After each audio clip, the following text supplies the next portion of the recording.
Hi, my name is Michelle Bradford, editor of Closets and Organized Storage magazine, and today I'm in South Carolina at Closetpro. They have a great manufacturing facility as well as showroom, and I can't wait to show you around inside.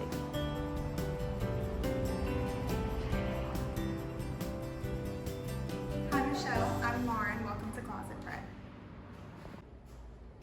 Hey Michelle, Hi Jeff. how are you? I'm great, how are you? Awesome, well thanks for coming. It's nice to be here. Yeah, so let me tell you a little bit about Closetpro. Absolutely, I want to learn everything. Okay, so the builder was drawn from the beginning to be Closetpro. We didn't enter a vanilla box and remodel it, we actually drew it from the beginning to be what it is. And the effect we were going for was you walk in the front door and you walk into a beautiful master closet. Not a bunch of random displays, but one continuous master closet.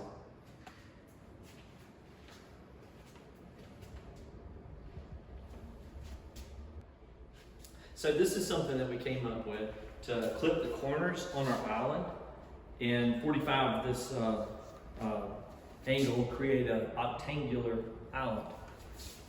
And this is all of our drawers, of course, are full extension undermount slides. We don't like the ball bearing slides on the side because that potentially could get grease on the customer's clothes, so we don't want to offer that. So all of Closetpro drawers are undermount soft close. This is our way of doing backlit lighting. We actually gato in a false back, and we make that an opaque lens, and then behind that we put a sheet of LED lighting, so it gives that glow.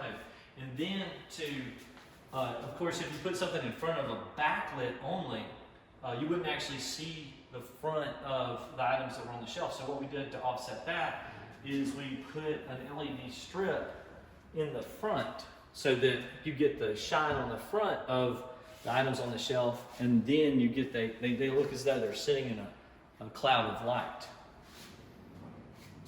And that removes all the shadows. Yes, no shadows. You can put a shelf wherever you'd like in this, and it won't shadow out. It can't shadow out because all of the lights come from the front and the back directly in, not shining down through. And this is this is kind of evolved into what it is today, but we're using the door as a mirror, and then the back is felt over a panel that's been drilled like pegboard. So there's holes all in this panel back here, and we put the studs. You can just map out where you'd like to put the studs and completely customize it. You can use it for belts, ties, jewelry. It can be just a jewelry cabinet, but you can organize it however you'd like to. Instead of just straight runs of hooks, we can put them anywhere in here we'd like. We can insert a peg right here and put a bracelet in if we wanted to. It's completely customizable. So this is the bed that Mike Jackson from Married Real Estate let down on Entertainment Tonight. And then of course it lets itself down and puts the legs down for you. It's also got the slats. So the European slat bed makes it very comfortable and very durable. What hardware company? This is from Richley. And it is an identical replica of the one we did in Rock the Block. It's dimensionally, everything is exactly the same as the Rock the Block in the Egypt in Mike's house.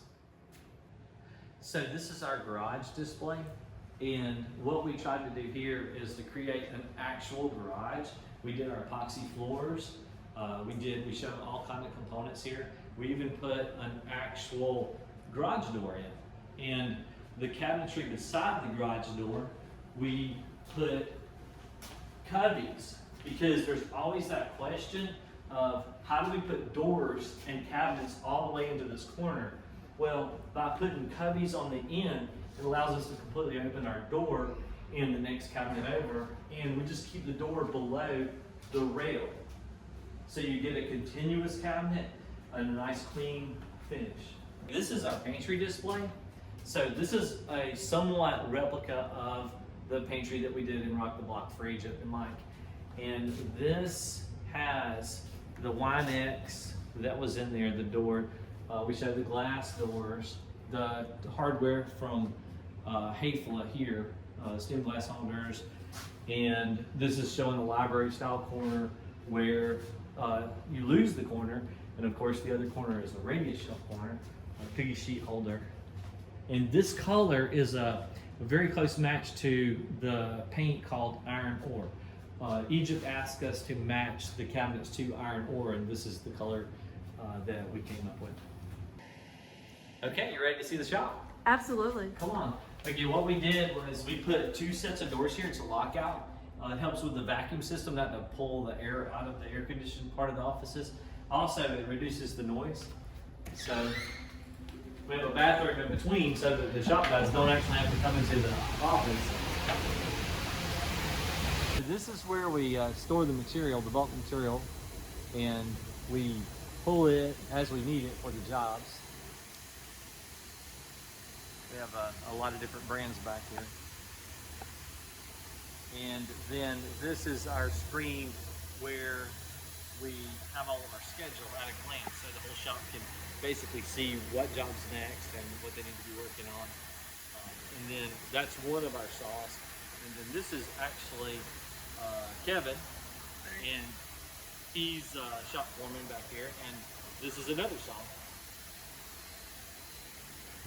Okay, once we select the job that we're going to process, we pull it up on our saw from our machining program, and it prints a label out for each part.